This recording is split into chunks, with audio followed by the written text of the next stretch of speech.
Good morning, and welcome to Truro School's Speech Day 2023. The event is being recorded. A few housekeeping matters before I begin. I would be grateful if mobile phones could be turned to silent. In the event that we need to evacuate the building, please follow the direction of the Hall for Cornwall staff and all students first to upper sixth if you could congregate in your tutor groups on Lemon Quay in that event.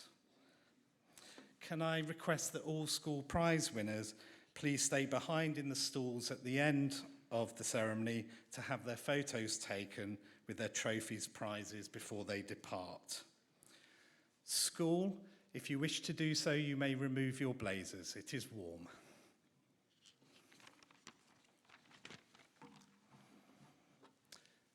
Thank you. Please stand for the arrival of the platform party and welcome our Year 13 leavers.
Good morning.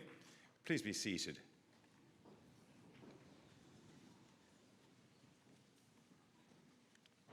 Let us pray.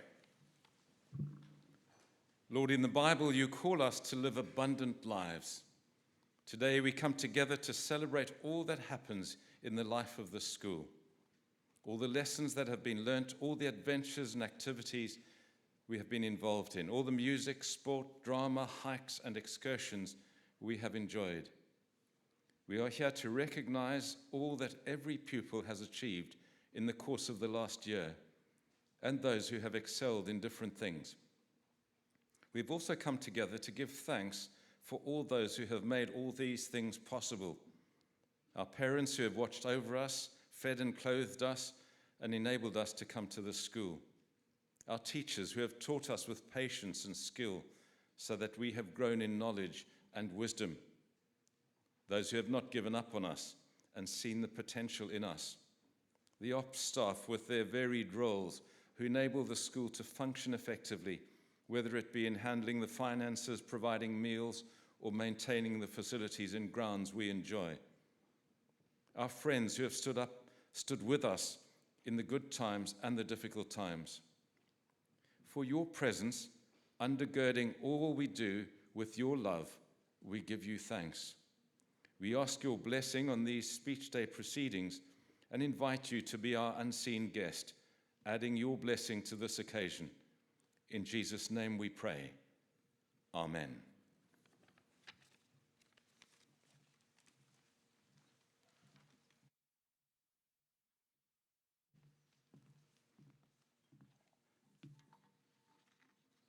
Good morning to you all.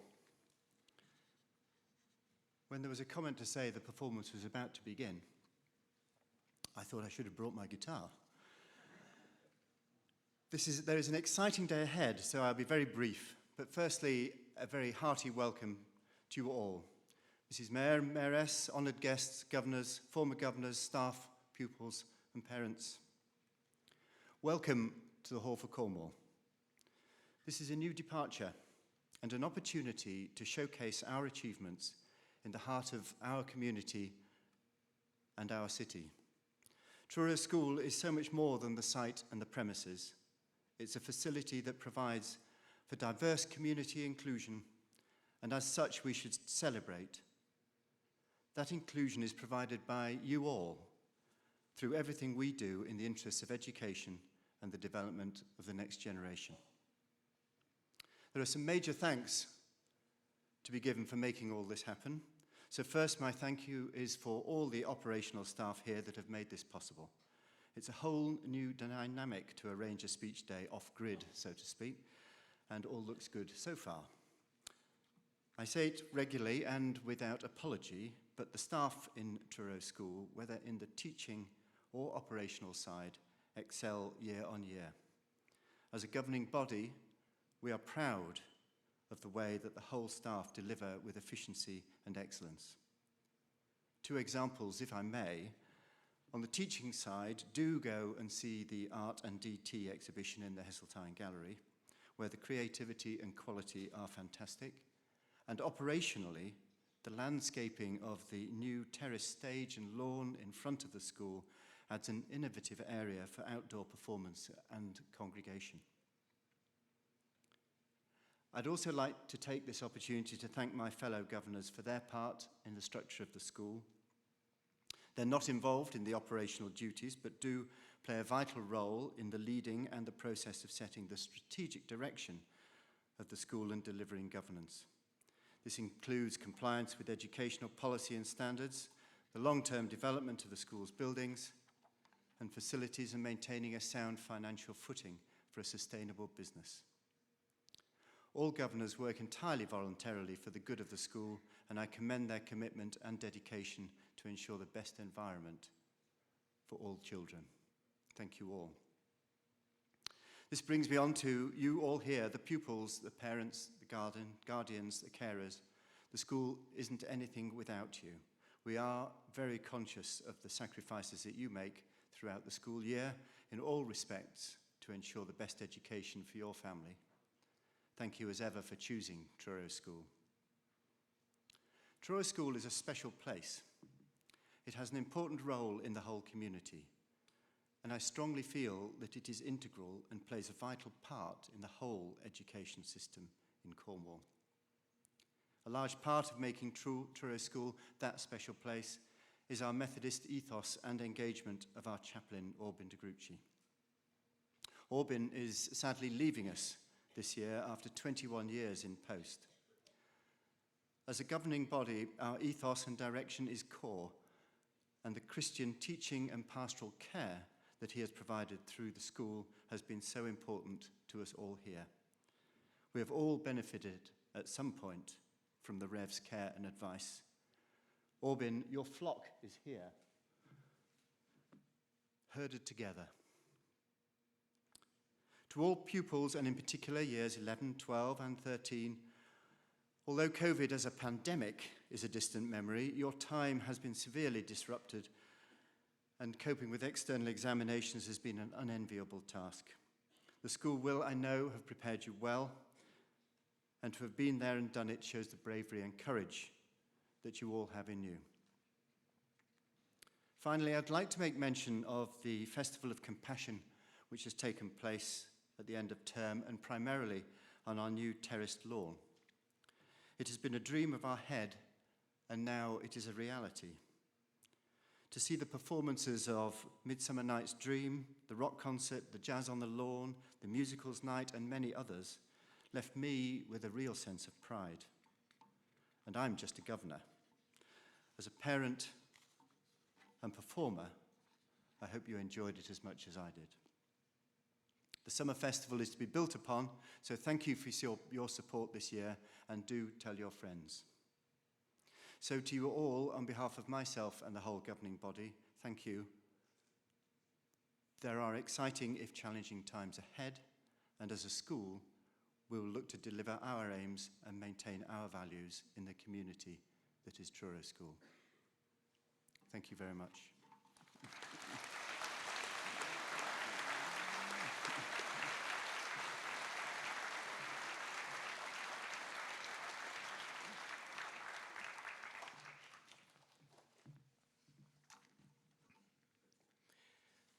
Thank you very much, Richard, and a very, very good morning to you all from me too.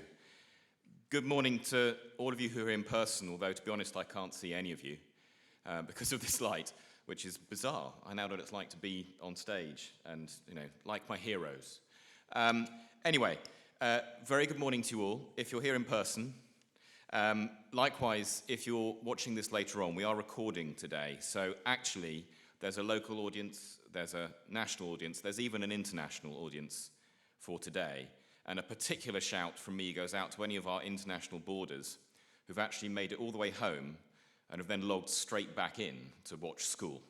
So thank you to all of you. We are a global family, and we have a shared passion for this school.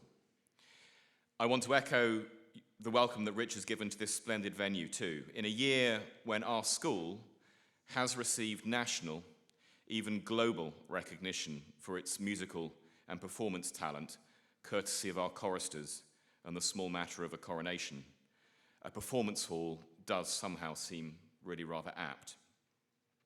Celebrating here reminds me and all of us that our school is indeed part of a wider community, not apart from it. It's an honor to share today with important figures from that community, including, but not exclusively, the Mayor, the Mayoress, the Deputy Mayor, and the Dean. You're all very welcome. I want to start by thanking those who've made today possible, and this does include everybody here at this venue, the staff at the Hall for Cornwall who have made us all feel tremendously welcome, our musicians, our dramatists, all the staff who have worked tirelessly to reinvent this wheel and indeed to transport it in all its smaller parts and rebuild it in this building. The focal point of this planning and this operation has been Joanna Wood. And I'm going to break from what I want to say now because I want Joanna to come up on stage and I want us all to give her and her team, she will always say it's her team, it's you, Joanna, as well as your team, a massive round of applause, and we have a little something for you. So thank you, Joanna.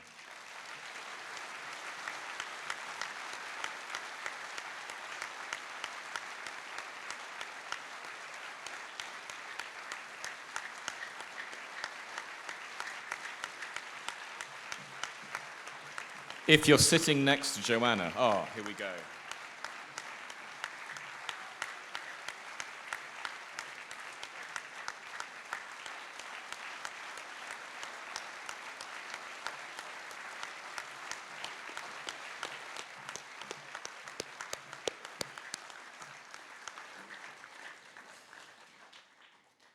I want to thank parents, carers, guardians, grandparents, and friends of our school for sharing today with us and for trusting us with your children's education. I want to thank our alumni and the friends of Truro School for all you do to build and cherish our community. And I thank the governing body who support me and my team to pursue a clear strategic direction for our school. I want to thank all the staff that I have the honor and the privilege to lead. The successes that we will hear about this morning belong to the children, but they are facilitated and inspired by the staff. This is a team effort. I thank my leadership team for their wisdom and their support, the teaching staff for their knowledge and their passion for education, inside and beyond the classroom, and all the operational staff who, quite literally, without them, the wheels would come off, the sound would fail, we wouldn't be fed, the site wouldn't be safe, and it certainly wouldn't look so beautiful, as Richard has mentioned. The fact that being here today means our operational staff don't have to put up and pack down the whole SBA for Speech Day and can therefore better participate in the end of term celebrations as a whole community is the least that we can do for you. I want to pay specific tribute today to two wonderful colleagues who leave the school this summer. Much has been said about Martin Palmer, who's been Director of Music here for 19 years, and Orbin de Grucci, Chaplain for 21 years, at various events over this last term, and more will be said later. But I cannot let this event, with its scope of audience, pass without some recognition. Martin has presided over the transformation of music at Truro School. Never has its reach and profile been stronger. And that, Martin, is a reflection of your leadership and your passion in post. Thank you. Orbin is the personification of compassionate Methodism, a man who just oozes welcome and who inspires love. In the words of my predecessor, Andrew Gordon Brown, who is unable to be here today but wrote to me this week, you have both been inspirational servants of Truro School. Yesterday, in our end-of-term assembly at Truro Methodist Church, I asked the school to stand and applaud you, as if they were clapping not just for themselves, but for the hundreds and thousands of former pupils and staff whose lives you have touched. Many of those extended members of our school family are either here today or will be watching later. You did them proud. Above all, today, we celebrate the children and young adults who embody what makes a Truro school education so enjoyable and so empowering. I want first to recognize all of those who will not be named today. I am just as proud of you. You are just as important to this school and this community as those who will receive rewards, because we are nothing if we are not all of us. The fact that we cannot fit our whole community into this building or others does not mean those who are not here have any less value or less place in our school family. For all of us, this school offers an education based on values. In a future where jobs may not have been invented yet, where the challenges and opportunities of your modern world cannot be predicted, it will be your values, even more than your knowledge, and certainly more than your grades, that define whether or not your impact on others and the world around you is positive. Knowledge is exciting and it's important. Skills are transferable, but our values define us. That's what Wesley believed when he inspired the birth of schools like ours in the 19th century, and it matters just as much now. This year's values focus has been compassion. There have been many visible demonstrations of this, from charitable giving to educational outreach across local primary and secondary schools to the festival, and culminating in our World Aims Days this week. But compassion should be a culture as well as a choice. And I want to share with you one reflection on it that was given to me by a chaplain I used to work with. Referencing perhaps the most famous passage in the Bible, he said this: God doesn't ask us to like all our neighbors. He asks us to love them. This, to me, is a calling to maintain respect and care for the value of the other, not just when we reach out to those we know are in need or those we are fond of, but struggling, but also in times of disagreement or in conflict with others. None of you, none of us, will get on well with everybody you know and meet throughout your life. That's the reality of being human.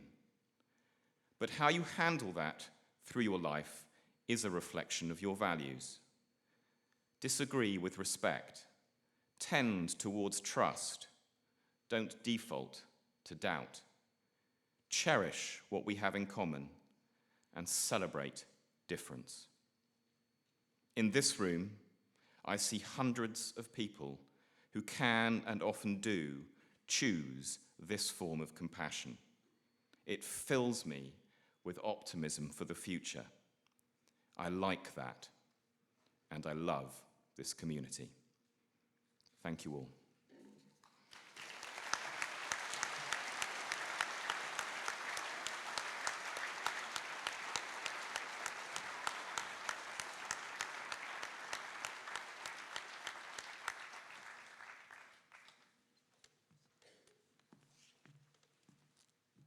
Just realised I shouldn't have sat down. I think we're going to sing a hymn.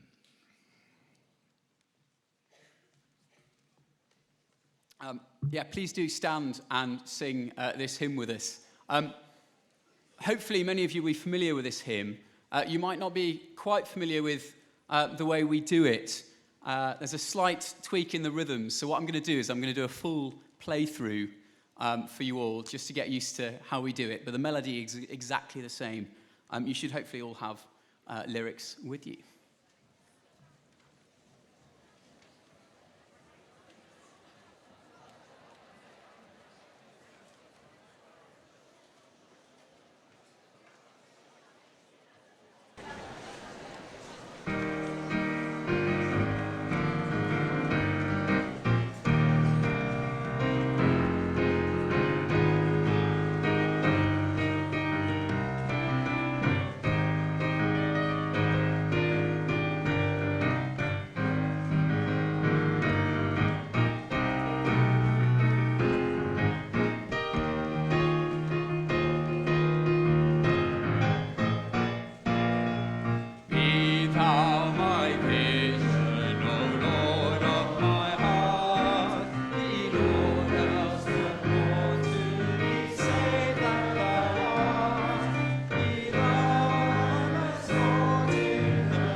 Please do be seated. I'm now, with real sense of pride, going to invite Max, our guest, to help award and grant the prizes.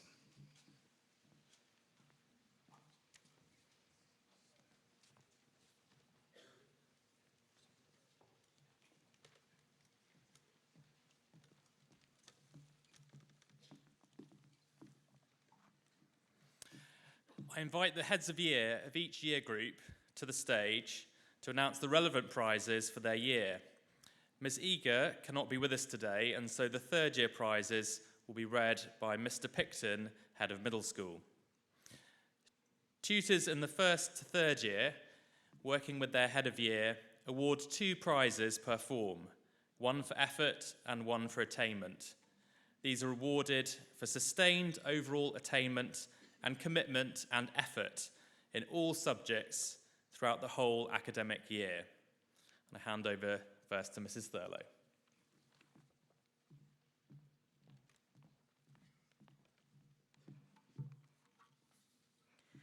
As head of first year, I'm lucky to observe each year the fascination and delight that our school brings to new eyes. Starting secondary school is one of the biggest challenges any pupils will face in their academic journey, but this cohort has revelled in the opportunities. I never knew how versatile Epworth would be this year before this year group came along and turned it into a multi-sport pitch. I also feel that Truro School, or more specifically the music department, must invest in donut shares given how many are consumed on a weekly basis through the Donut Club. The PE department will also never just struggle to find a team given the wonderful variety of sporting skills in this cohort. There have been many highlights as we have gone through this year of compassion, starting with them learning the first aid skills in the first week at their team building days at BF Adventure, to the recent charity days supporting organisations that ranged from clothes banks to community centres. The presentations that pupils delivered in their form groups in order to show compassion to countries in the World Cup was another layer of their ability to look beyond themselves. Each Friday, we have shown compassion to nature through our gardening club, and that has been a consistent highlight of mine and some of their weeks.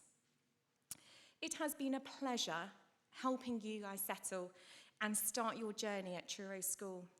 You should all be immensely proud of yourselves and all that you have achieved, and I thank your tutors as well in supporting you in settling. It is an honour to acknowledge the following effort and attainment prizes. Poppy Allen, 1G effort. Rosie Meyer, 1G attainment. Lois Angeli, 1H effort. Caitlin Wills-Heath, 1H attainment. Sophie Jones, 1J attainment. Millie Prince, 1J effort.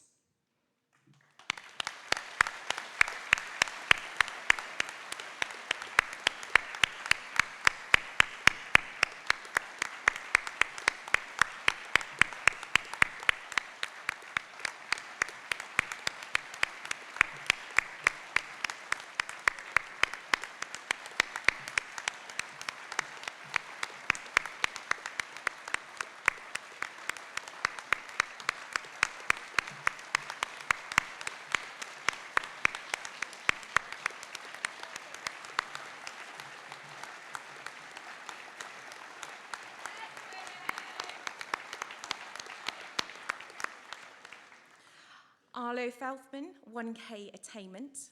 Delilah Garfit, 1K effort. Reggie Maguire, 1L attainment. Gabriel Orchard, 1L form prize for effort and the junior choir prize. Verity Biddle, 1M attainment. And Fernwyn Owen, 1M effort.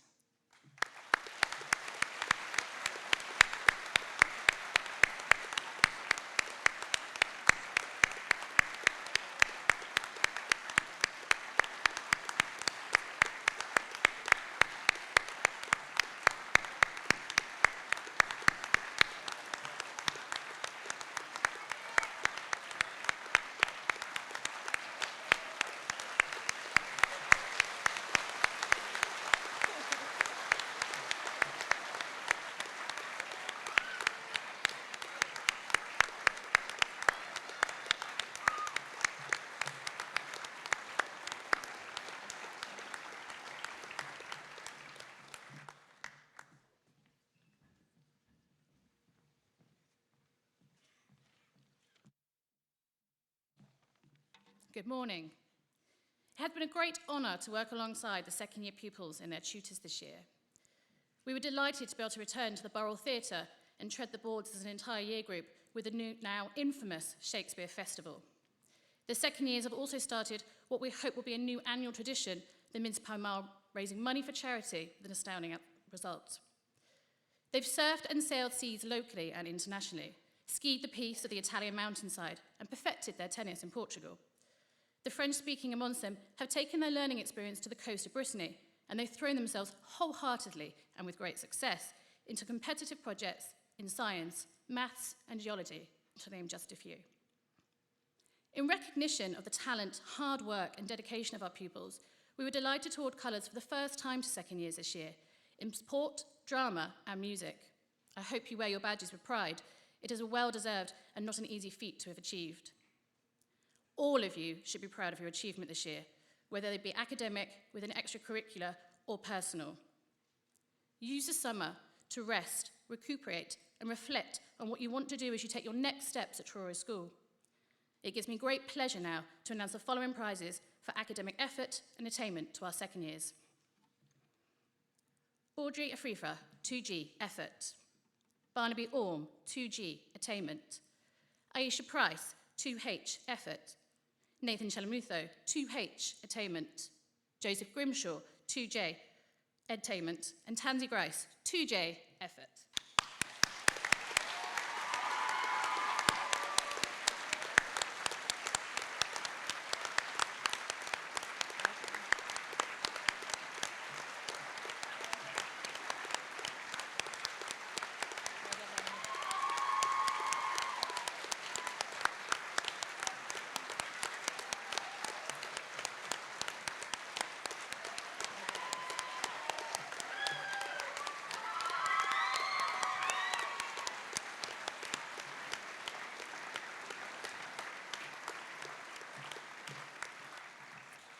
James Baker, 2K, attainment. Yu Chi Lin, 2K, effort. Lamorna Luckhurst, 2L, effort. Theo Talbot, 2L, attainment. Eva Newman, 2M, effort. And finally, Jamie Folds, 2M, attainment.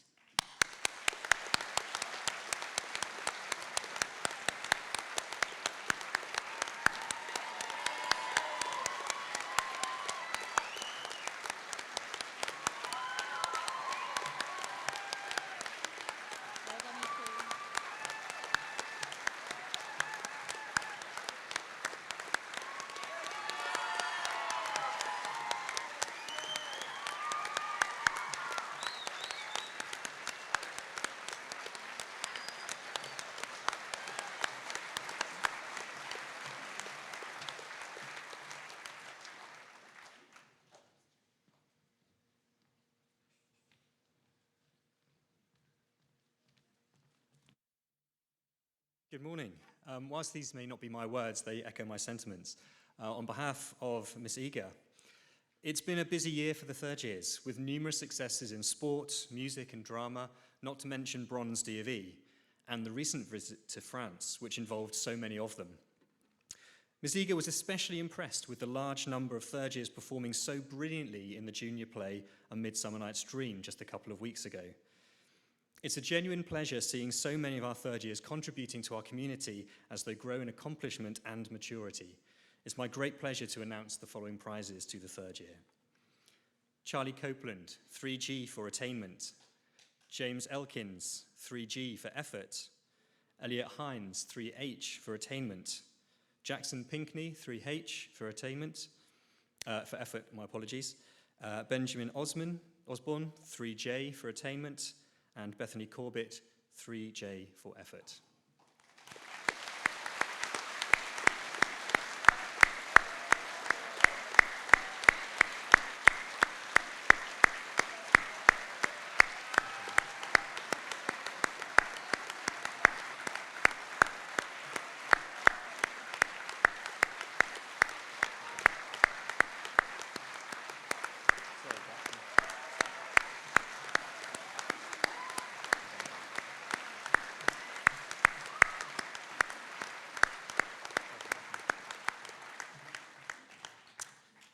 Ella Meyer, 3K effort, and also the Cyril Wilkes Memorial Prize for Modern Languages. Florence Maguire, 3K for attainment. Ben Marshall, 3L for attainment. Joe Birchall, 3L for effort. Dulcie Latham, 3M for effort. And Sam Strange, 3M for attainment.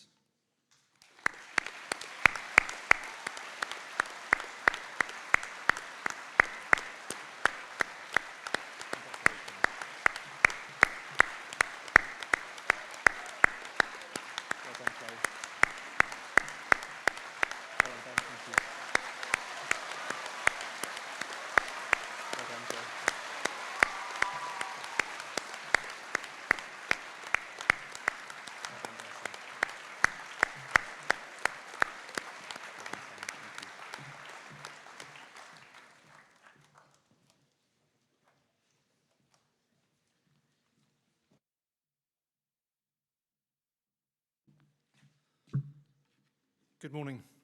It has been an absolute pleasure to work with the fourth year, who have been so positively engaged with their academic studies, sports, music, drama, D.V., 10 tours, and much, much more. It was great to see the boys' rugby team perform so well in the County Cup final, and to hear about the successes of the girls' netball team in the recent World School Games. Mr. Aston and his outdoor education team were very pleased with the fantastic achievements of the 72 pupils who completed either the 10 Tours Dartmoor Challenge or the Silver D.V. Expedition. The musicians performed amazingly in the 2 GCSE music students' concerts. A real highlight for me was the amazing performance of so many fourth-year pupils in the school production of Les Miserables, and especially my favourite scene, Master of the House. There are many more achievements and successes in so many different fields of which pupils and parents should be so proud. It gives me great pleasure to announce the following prizes. Fred Ashby, Design and Technology, Jasmine Barton, Drama, Samuel Bayliss, Computer Science, Jessica Brown, Geography, Chloe Cheng, Chemistry, Sophie Dickinson, French.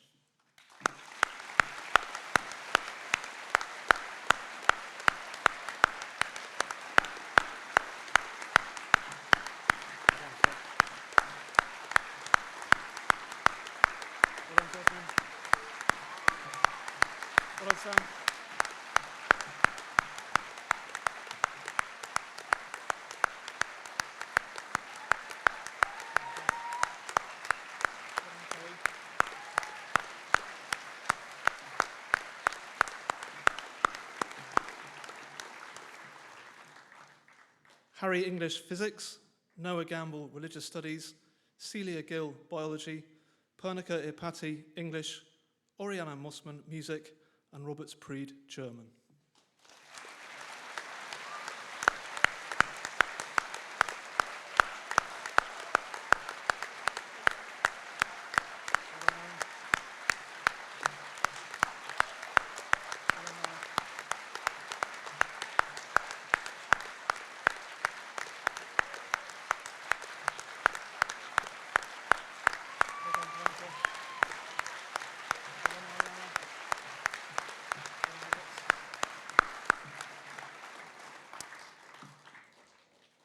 Archie Reed Maths, Jacques Scully Spanish, Charlie Sim in absentia Geology, and the Jeffreys Jones Shield for Perseverance in Outdoor Education and 10 Tours, Billy Stevenson PE, Jacob Taylor History, and Iris Turner Art.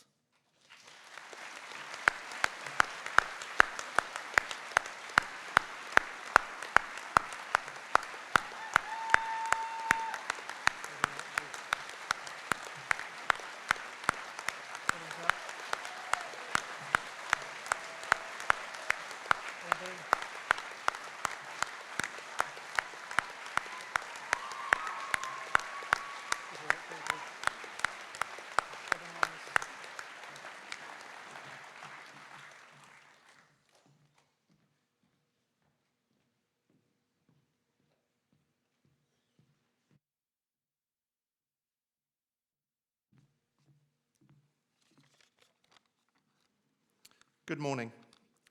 3 years ago, I stood in the Borough Theatre introducing myself to the current fifth year.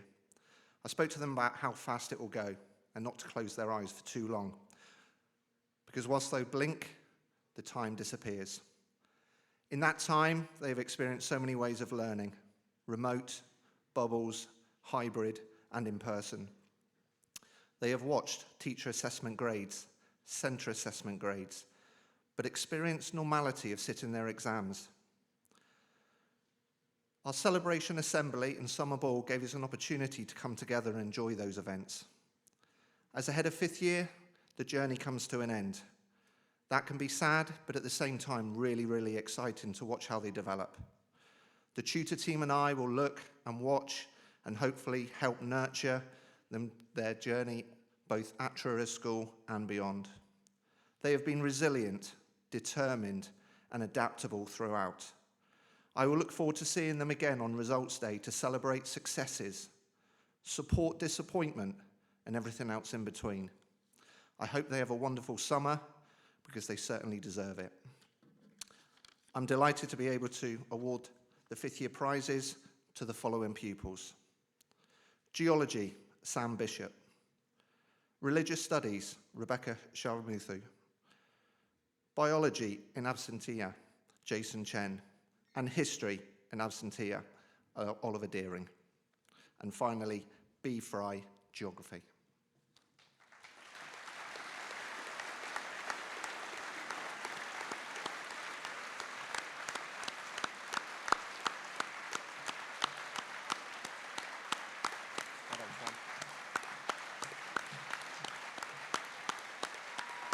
Well done, Rebecca.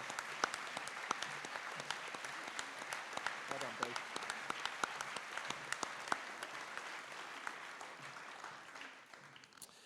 Kai Hanford, Physics. Alice Henderson, French. Jessica Howard, in absentia, English. Matthew Jones, German. Pax Medal, Design and Technology. And Suzanne Melville, Drama.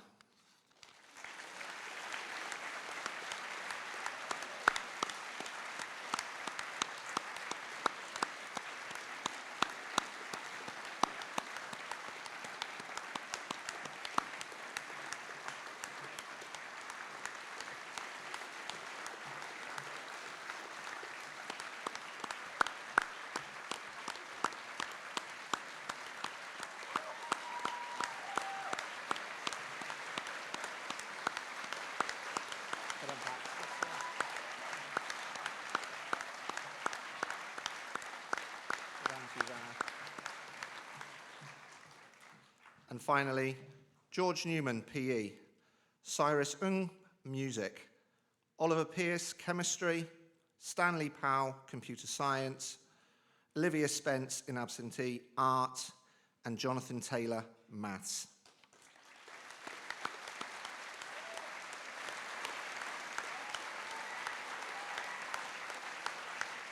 Well done, George. Well done.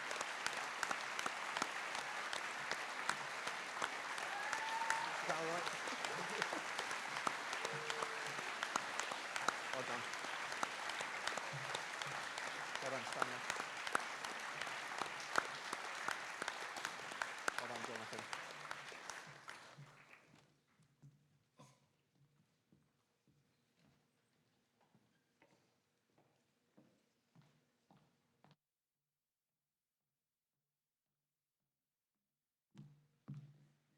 Good morning. Traditionally, as we approach the halfway point of the A-level course, it would be easy to assume, whilst we assemble here to celebrate success, that everything would be going swimmingly, that everyone has a plan about their life after Truro School. But in reality, the lower sixth is about so much more than grades. Yes, don't get me wrong, these are important, and I can see some parents out there who are looking a little apprehensive about what I may say next. However, for those of you who may not be coming up in a moment to collect an award, your path through our sixth form is no less valued. Your finish line may be the same as everyone else's, but for some of you, you may get there a little slower. You may take your own twists, turns, and deviations to get there, but trust me when I say, you will. Regardless of academic prowess, what I see in our year is a group of young people who are at ease with themselves and each other, who have formed strong friendships which will last way beyond Truro School. A group who are curious and inspired young men and women with a strength and resilience you would only expect to see in the Cornish granite around us. In your own ways, you have all triumphed, excelled, and dealt with all the adaptations which have come your way with maturity and good humour. Lower sixth, you are the most wonderful of year groups, kind, funny, wise beyond your years, and it has been an absolute pleasure to be your head of year this year. I am delighted to announce this year's prize winners. Ben Ash for Maths, Lucy Bassett-Cross, Geography, Grace Blakeburn, Computer Science, Amy Brown, Chemistry, Lucas de Glatigny-Hogg, Physics, Luke James, Economics.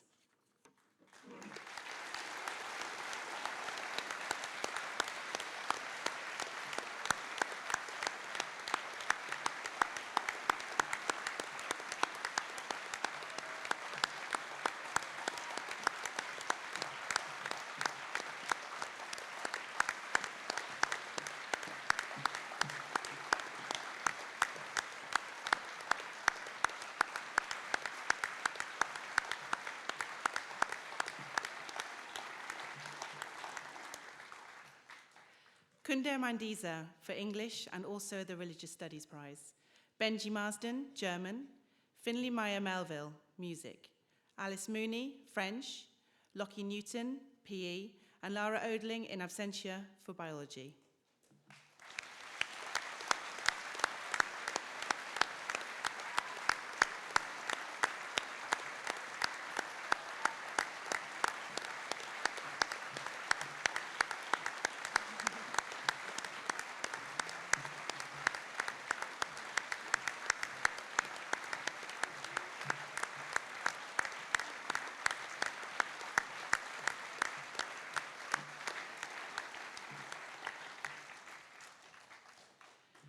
Sammy Ovenden Hope for Art, Elspeth Prindle, History, Tara Scully, Spanish, Tom Stevens, Geology, Luena Watkis, Theatre Studies, Amy Whiteleg in absentia, Design, Theo Wood, Business Studies, and finally Jack Woolcock for Psychology.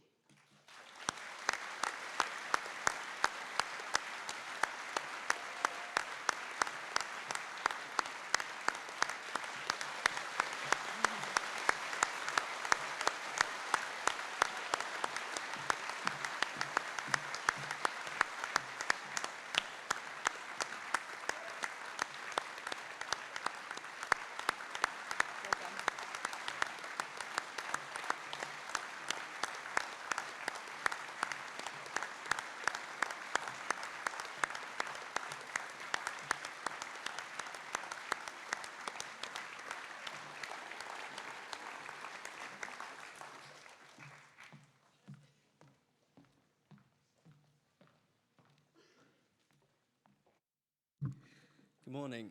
It's with immense pleasure I stand on this stage today. I'm quite tempted to burst into song, or very out of tune, or do some panto, he's behind you references, but I'll resist that temptation as no one wants to hear that. As always, it's an immense pleasure to lead the Upper Sixth this year. This Upper Sixth year group have really stepped it up in the run-up to their A-level examinations. The change in atmosphere in the Sixth Form Centre of one of the getting down to the business of studying for A-levels was palpable and started much earlier than in previous years. I'm always been so impressed by the maturity, composure and humour that they all showed and demonstrated during a very stressful time for them all. Special mention has to go to the Upper Sixth chemistry students who had the added excitement of a seagull being trapped in the skylight before their last chemistry exam. Only in Cornwall could this happen. Sorry, where did I get to? You've all coped so well, having not sat formal GCSE examinations due to COVID and various lockdowns, and I'm sure you'll have much to celebrate when results day comes around in the middle of August. You've all been amazing, and I've loved working alongside you all. I've had a fair bit of airtime with the Upper Sixth over the last few days during Leavers Day and the Summer Ball, so I'm sure they've just about had enough of hearing from me. But this is officially, and very sadly for me, my last chance to stand up and praise this amazing year group. I'm always awestruck by the plethora of skills and hard work and general awesomeness of the Upper Sixth community. Unfortunately, we can't give an award to everyone, but you've all excelled in your own way whilst in Sixth Form.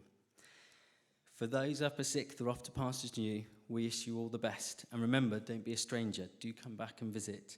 I'll sincerely miss you all, and thanks for such a great summer ball on Saturday. As always, the parents were the last to leave. Thanks also for letting me bust a few moves with you on the dance floor. I now have the privilege to celebrate some individual awesomeness by reading out this year's awards for Upper Sixth. Maya Bessel, Psychology.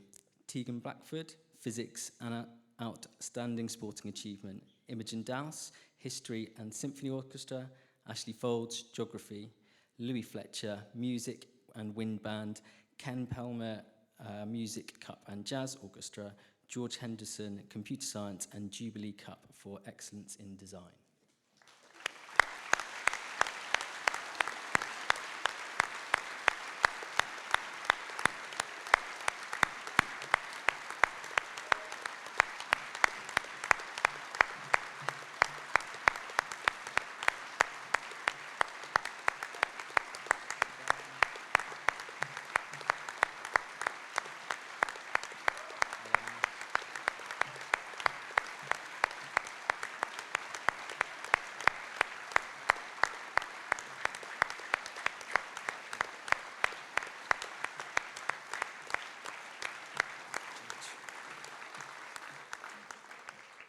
Adam Hill, Business Studies and Clay Prize for Theology.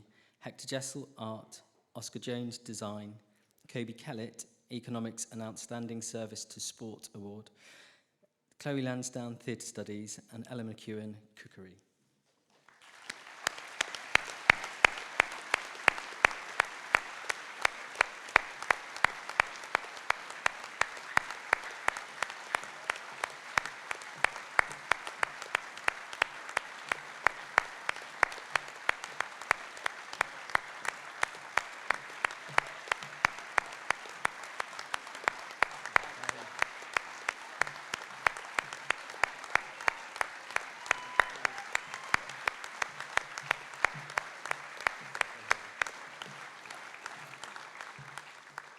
Jack Marn, Maths. Henry Martin, PE. Reuben McCartney, Biology and the Hatcher's Prize for Outdoor Education and Nichols Prize for Service to the School. Harry Melville, Religious Studies. Joe Nash, Geology and the Wilday Delane Prize for Humanities. Max Spivey, Extended Project Qualification in Absentia. And Joe Trudgeon, Spanish.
I now have great pleasure in announcing the school prizes. Lily Hayes, the Jane Emons Library Prize. Louisa Lamb, Junior Choir. Sarang Shankar, Public Speaking. Tristan Vaughan, Junior Band.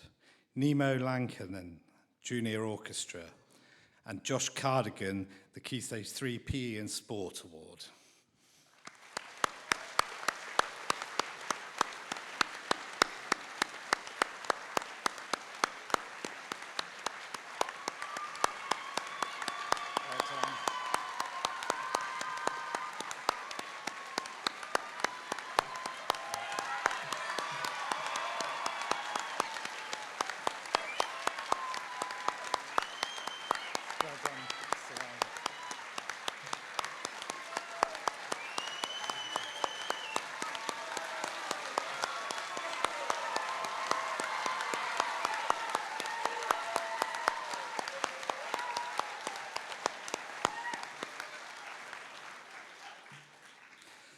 Thomas Orchard, the Junior Prize for Drama Technical.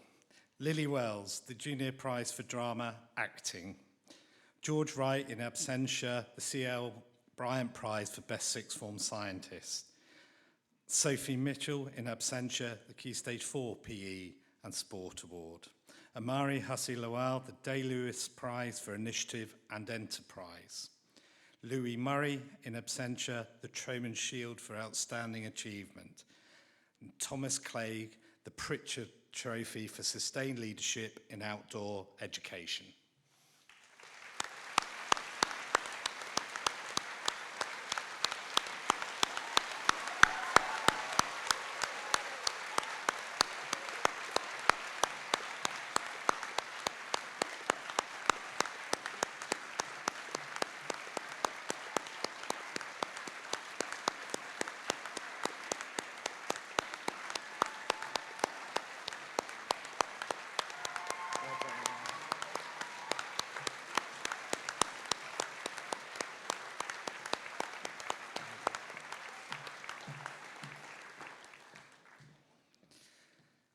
Cameron Harris, the Creed Cup for Drama. Millie Montgomery Smith, the Burrell Prize for Drama. Freddie Bingham Cloak, the Fanshawe Boarding Cup. Jessie Fan, in absentia, awarded art and also the Fanshawe Boarding Cup. Florence Boyce Hunter, the Nina Maria Taylor Award for Cookery. Kate Whiting, the Boggir Charity Cup.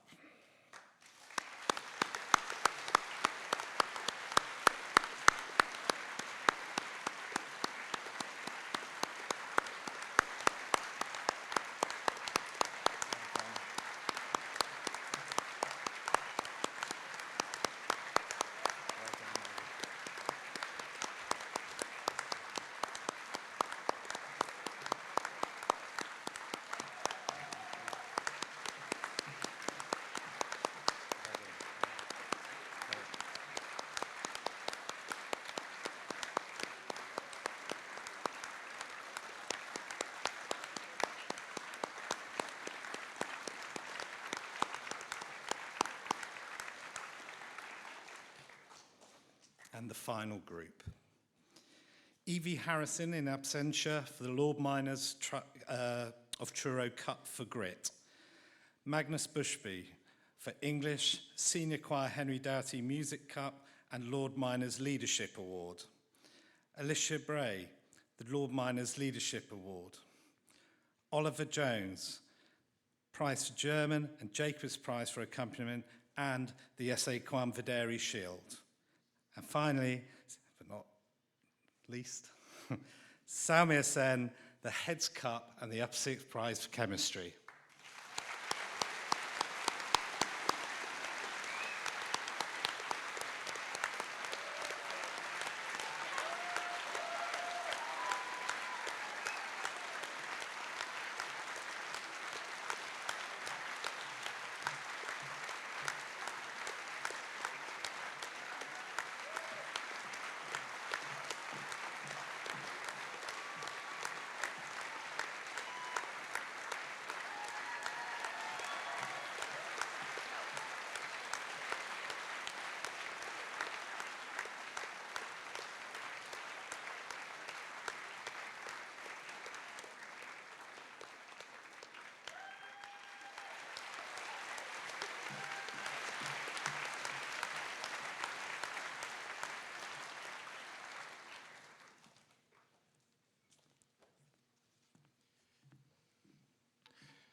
It's amazing. And if you thought those shields were big, this is what's next. Okay, this is literally the big one.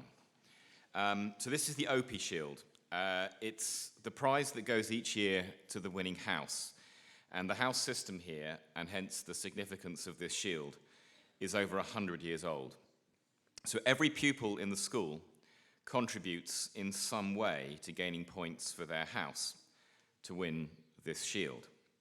Points are awarded throughout the year for music competitions, maths challenges, top house quizzes, commendations, sporting events, sports day, you name it. It gets quite heated. It's been close. It's always close. Everyone's a winner. Once I announce the winning house, this place will probably erupt in some small way, shape, or form, so just be ready for that, and that is entirely appropriate.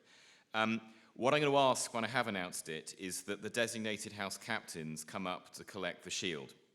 And I'm about to have that dilemma that anyone who's done this before knows. When you're going to go fourth, third, if you then say second, everyone knows who first is before you've announced it, and it gets a bit confusing. So I'm going to try and do it in a way which means we have the moment. Here we go. In fourth place, still a winner. In fourth place with 139 points, that's 139 points that come from all of you have done, is Wicket.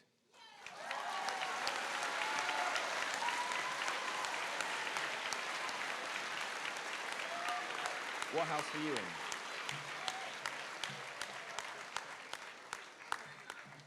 I've just checked which house Max was in. I've got poker face. In third place, with 145.5 points, is School.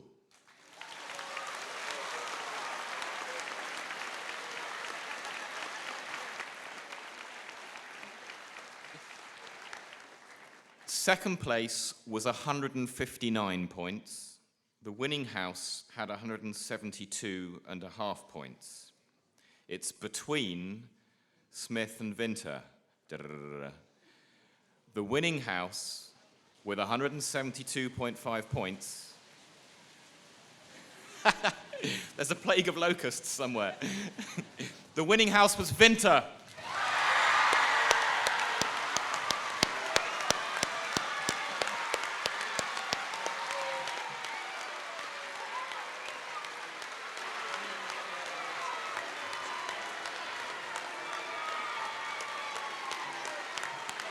Apparently, I need Reuben McCartney and Lexi Craze.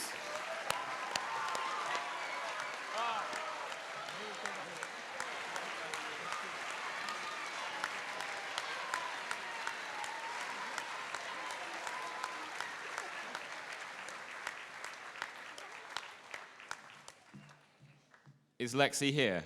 Oh, here she comes.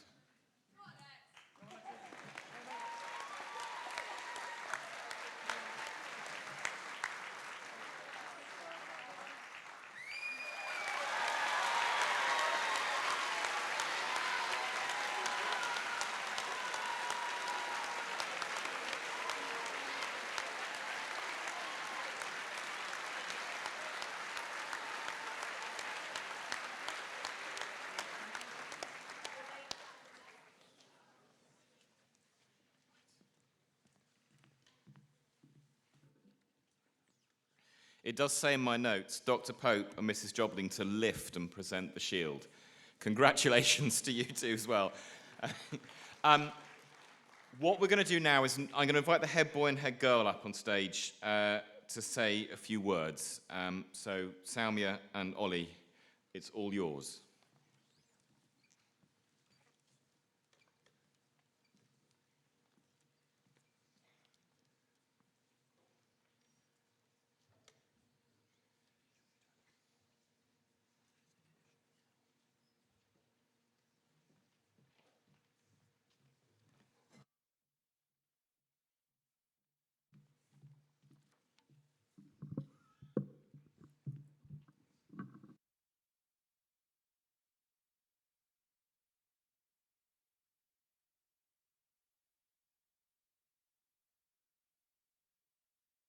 I know what I'm doing, which is a subtle plea for help. Oh, scared? Oh, much better. Thank you. How do you go about writing the perfect speech? Maybe you need a poignant quote or a very interesting story, or maybe ChatGPT is your best bet, as one of my friends suggested. The only thing I was sure I had to include was a thank you to all the staff at school for everything they do for the students, so I will start there. From the teachers who marked our tests on the same day we sat them because they knew we were just itching to find out the results, to the caretaker who opened a building on a Saturday morning so I could retrieve my violin, and to Mr. Macquarie who stayed with me late into the evening when my parents forgot me at the prep school. The commitment of staff at this school is a huge inspiration to me.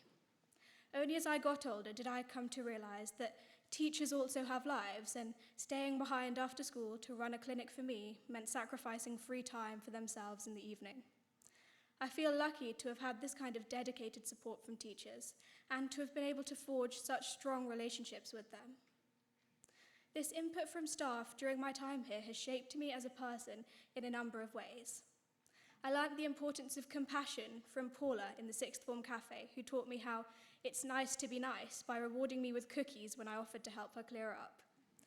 This philosophy can be used every day and is exemplified perfectly by the Rev, who always takes time out of his day to check up on other people.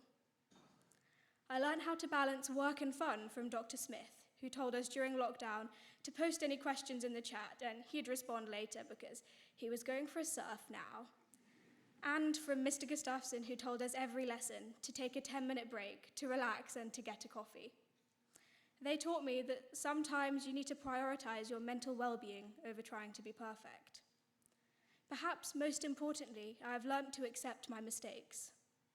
I remember the first time my violin section attempted the Les Mis music in September this year. What was meant to be a strong, powerful opening chord came out much more like an out-of-tune, ill-timed squeak, and the rest of the music that followed was much the same.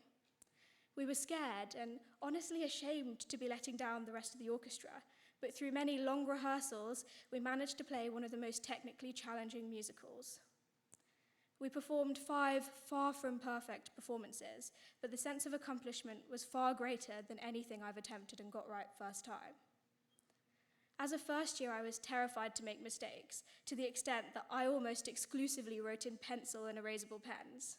In fact, when I made mistakes, I would cut out small pieces of paper to stick over them, to hide them so no one could see. Only when I started sixth form did Mrs. Duke finally convince me to start doing my maths work in pen, and that it didn't matter if it wasn't perfect, because I could always cross it out. Making a mistake and learning from it turned out to be much more useful than having perfect notes, which I still sometimes forget, but I'm working on. When I sat down to write this speech, the first thing I thought was, how can I write a perfect speech? But I believe what's more important than delivering a flawless speech is that I deliver a message to younger students. So, my challenge to you is to try something new that you know you won't get right the first time. Accept that you might fail a test or say the wrong thing sometimes. This school has so many opportunities on offer that fearing failure will only lead to you missing out. Thank you.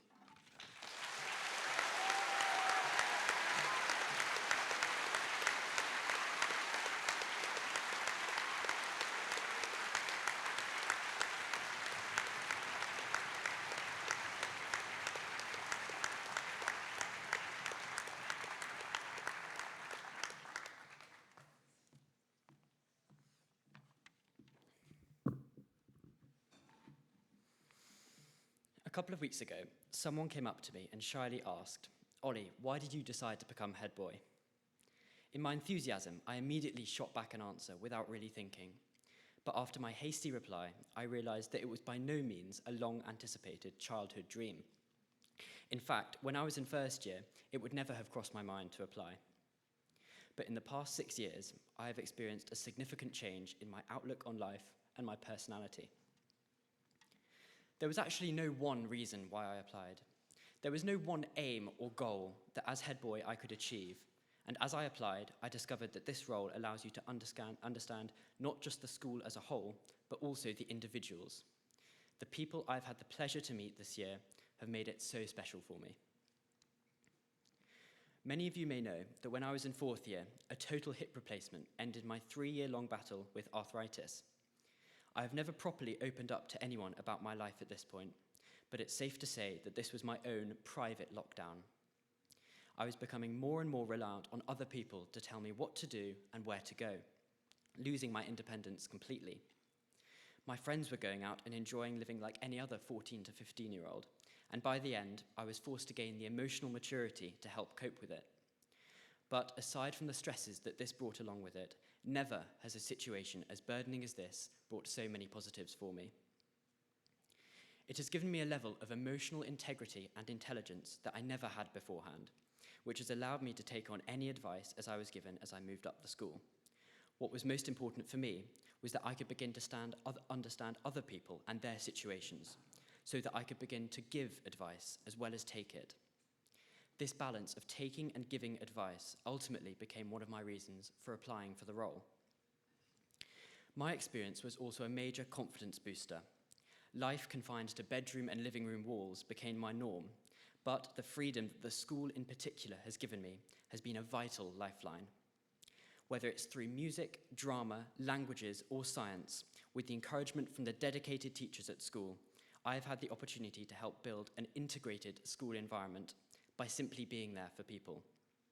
I take this example of compassion from the Rev, who teaches that having that extra minute for people, or having that listening ear for someone to open up to, can make a profound impact.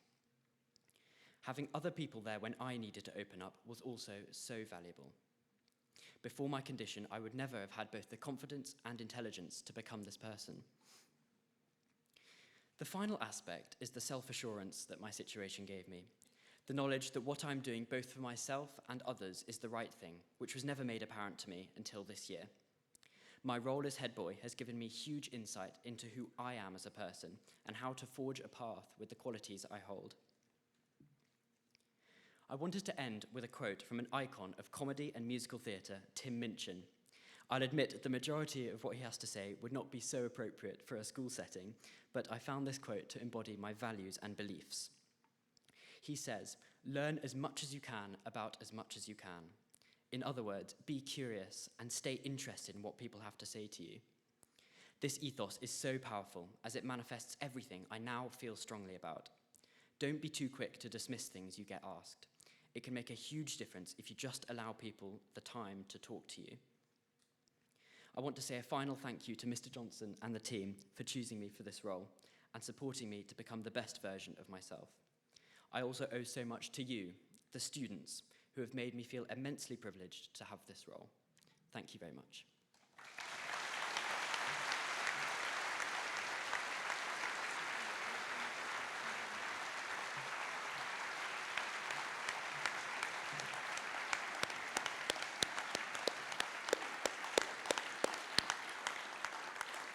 There are some seriously impressive young people in this school.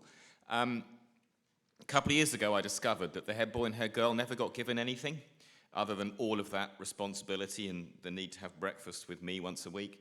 I'm going to bring you back on. I've got a little something I want to give you both, and I think you both deserve a huge round of applause for everything you've done for this school.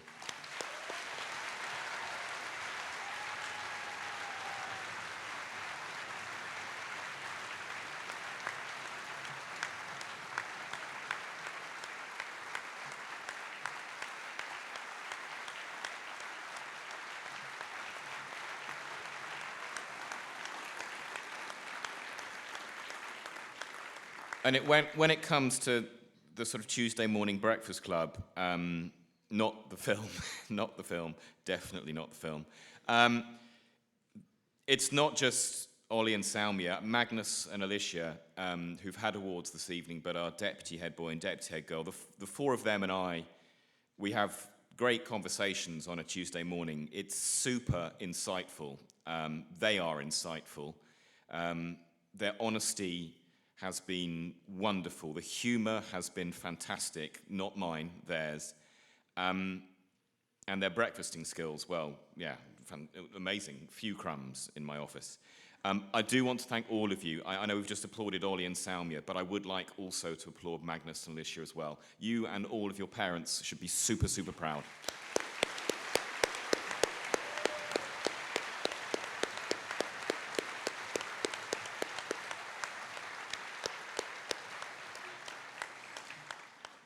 And Max has to follow that. Max is amazing. I spoke to Max a few months ago, and I had dinner with him yesterday evening. There's loads he's going to say. He was up, well, most of the way up Mount Snowdon last week. It's extraordinary. And actually, all I want to say to introduce him is this. From the little time I've spent with him, but everything I hear and everything I know, this man is the absolute personification of something that is incredibly important, which is always, and first and foremost, to see the ability in people, not the disability. And with that in mind, I am absolutely delighted to hand the stage over to you, Max.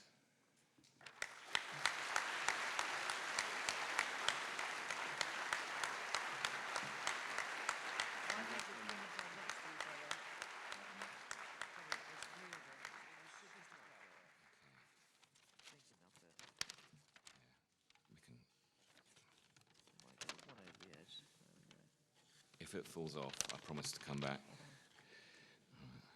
The mic might need to move down a little bit. Can people hear me there? Yep, sounds all right.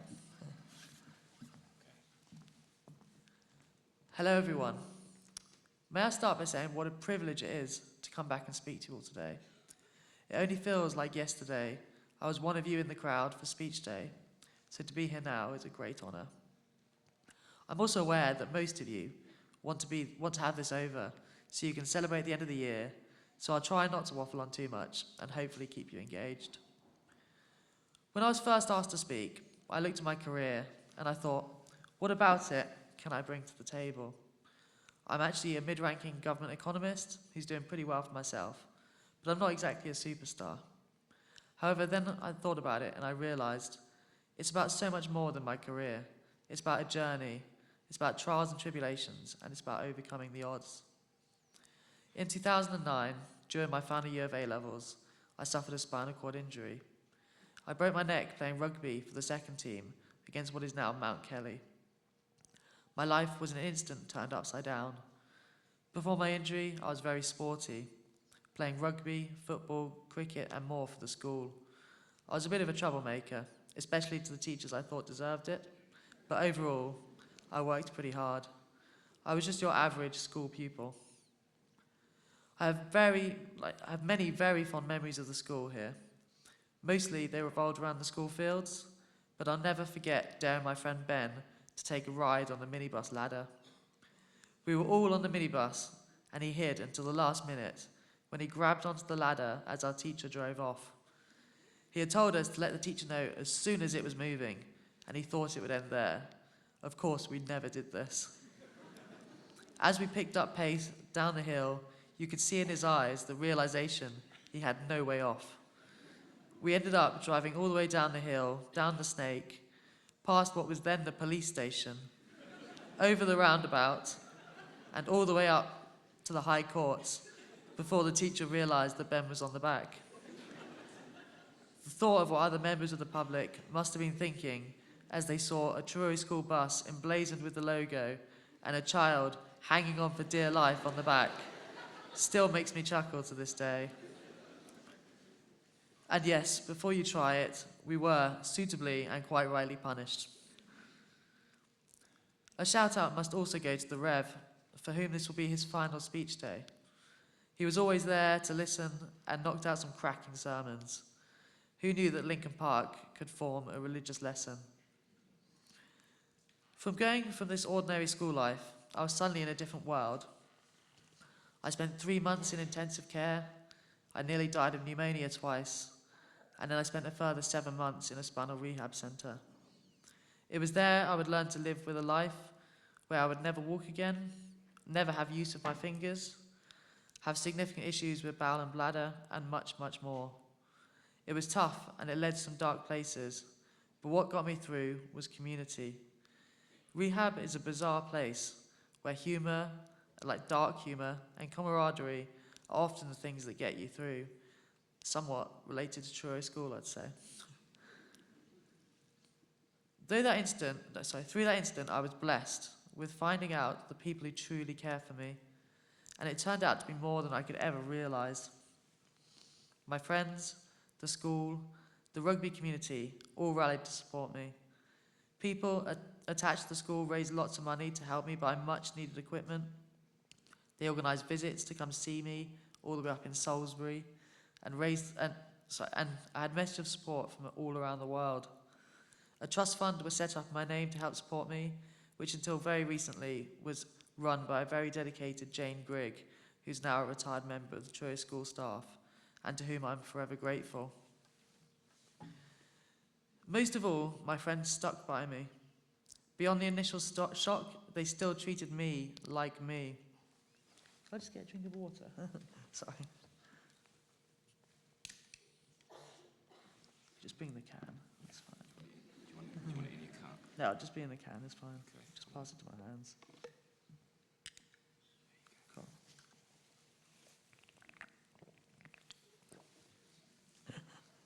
Sorry about that. Most of all, my friends stuck by me. Beyond the initial shock, they still treated me like me. They let me know they had my back, but they still took the mickey out of me. They made me feel human, not like the sterilised hospital world I was surrounded by.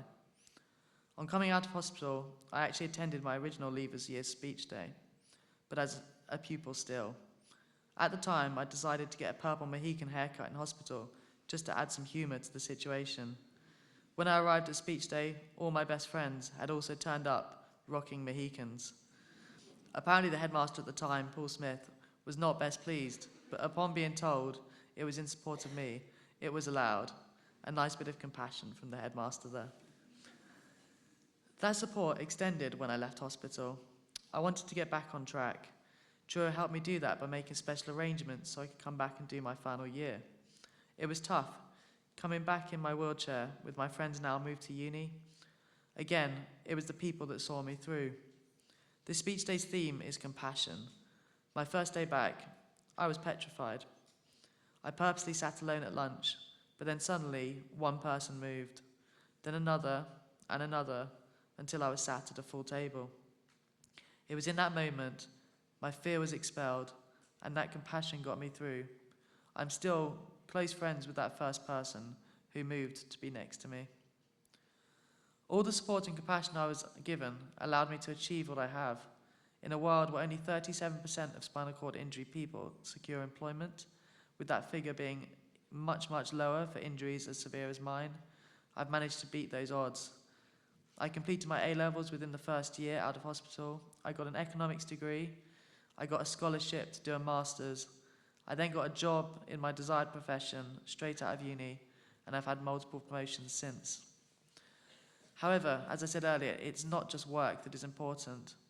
I learned to live my life to the full and to accept any opportunity that comes my way. This has led to me doing so many things I never thought I'd be able to do, from driving fast cars on racetracks, skydiving, playing wheelchair rugby, skiing, learning to fly a plane, and last week, climbing Mount Snowdon with the help of one of my long-term Truro school friends. That was actually in aid of Backup, who are a fantastic charity that help get spinal cord injured people back to living full lives via things such as mentoring, activity weekends, courses, and teaching wheelchair skills. They're another organisation that allowed me to succeed, and I encourage you to look at the link the Headmaster shared with some of you earlier in the week, and please donate if you feel so inclined. I still face daily struggles. It takes me 2.5 hours to get ready in the morning. I have issues with carers who can be extremely difficult to manage, but I'm forced to rely upon. I have regular illnesses and skin problems, and I get severe pain as a consequence of my condition. I also still suffer from some insecurities about my condition, despite coming across as very confident. However, through all this, I won't stop, as I want to know that I've lived my life to the full when I die. Next year, I have plans to climb Mount Kilimanjaro alongside 2 other wheelchair users. If we manage it, we'll be the first tetraplegics to reach the summit. We will require a lot of help, but I'm going to do everything possible in order to succeed. I'll be documenting my planning and journey through a YouTube channel called The Tetra Travels, if anyone does want to follow our progress. Other challenges and adventures have also been documented there. In the future, I want to move to more presenting and filmmaking. I'm only just beginning this journey, but I believe I can use it to spread a message that disability is not something to be ashamed of, and that whatever your position, you can go out there and achieve amazing things. I will see how this progresses, but again, it is an opportunity I must try. After all, failing is not a disaster, but not attempting to try is. In all of this, I have 5 lessons I want you to take. 1. Be compassionate and support each other. You don't quite know the struggles others are facing. You also might not realize how the small acts of kindness can build to create life-changing effects for someone, just as it did for me. 2. If you have special people in your life, keep them close and let them know. People like my friends who still check up on me and make my life fun. My amazing mum, who I believe is over there, who stood by me every step of the way, and without whom I don't know where I'd be.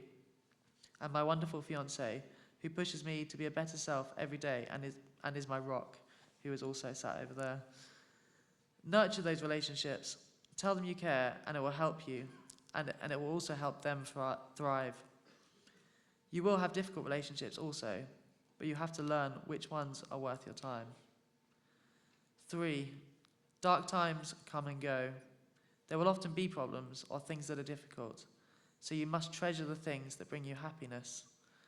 But also know, when things are hard, eventually they will become easier, even if they never get fully resolved. 4. Truro is a community. Use it and add to it. If you are still a student, take the opportunities it offers, be it sport, music, drama. Make the most of it and find your passion. If you're leaving, attend the reunions, keep in touch with people, and remain part of that community. You never know what opportunities it may throw your way, and having that Truro School connection will forever create bonds. 5. Live your life. Say yes to opportunities. I learnt how fragile life can be, and I was lucky enough to escape disaster to live again. Take it from me, it's valuable. You must enjoy it and make the most of it. Thank you for listening, and you're now one speech closer to leaving for the summer.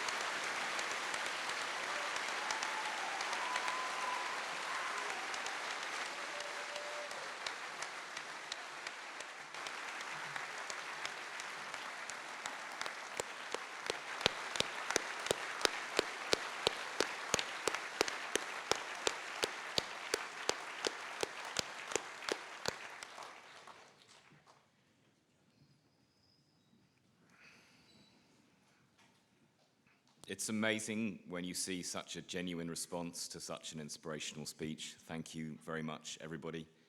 Max, you're phenomenal. This is just tiny in comparison to what we've just been given, but I do want to give it to you. I'm also going to give you an umbrella, because we've got new fancy Truro School umbrellas, and they're amazing, and because it's raining, and because last night over dinner there was some joke about an umbrella as well. Or at least one you gave, or that Orbin has.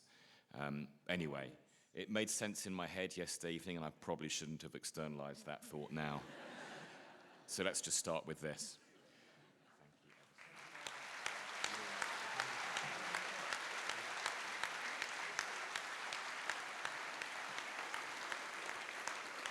Max is exercising his right as guest of honor to say something else.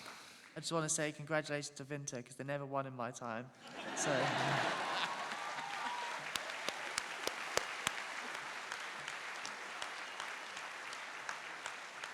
Thank you,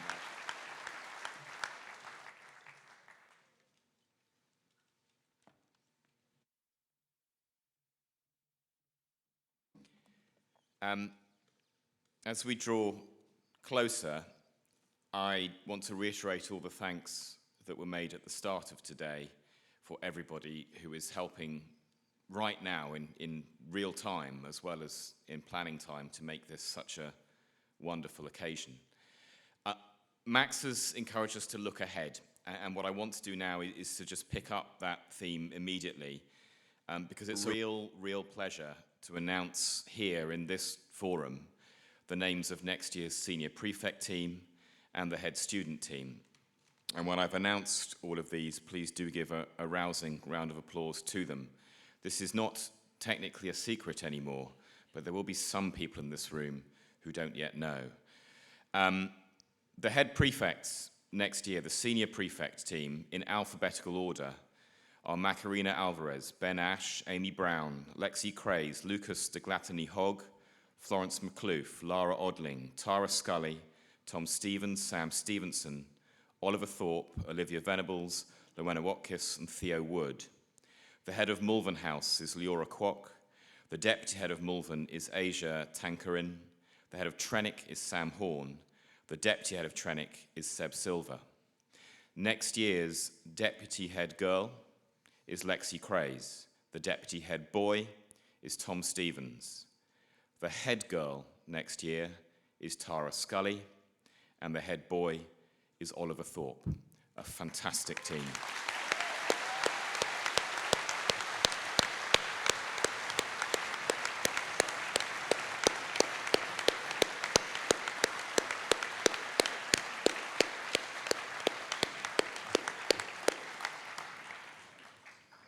My notes don't say this, but here we go. We haven't had enough drama yet today, so we're about to have some. The drama team.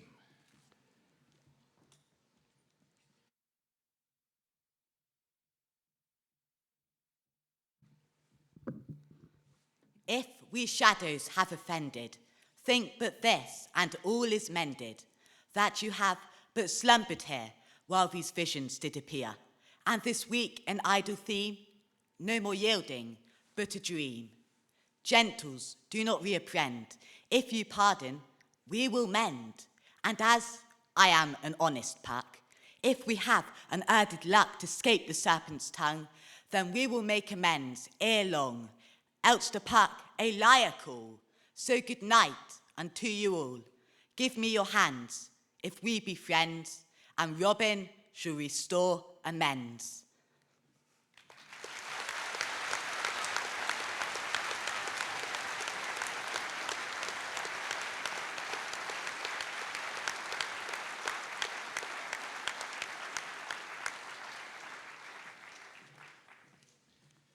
Thank you very much, Ben. It's my absolute privilege now to welcome Orbin back onto the stage to give us a benediction.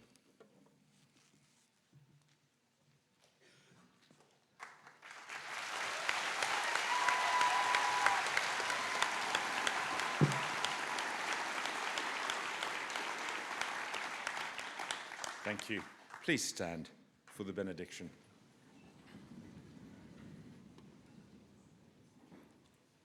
And now may the grace of our Lord Jesus Christ, the love of God the Father, and the fellowship of the Holy Spirit be with us all this day and forevermore.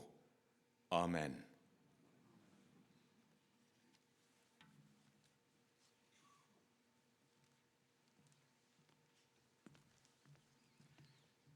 Please do remain standing whilst the platform party leave.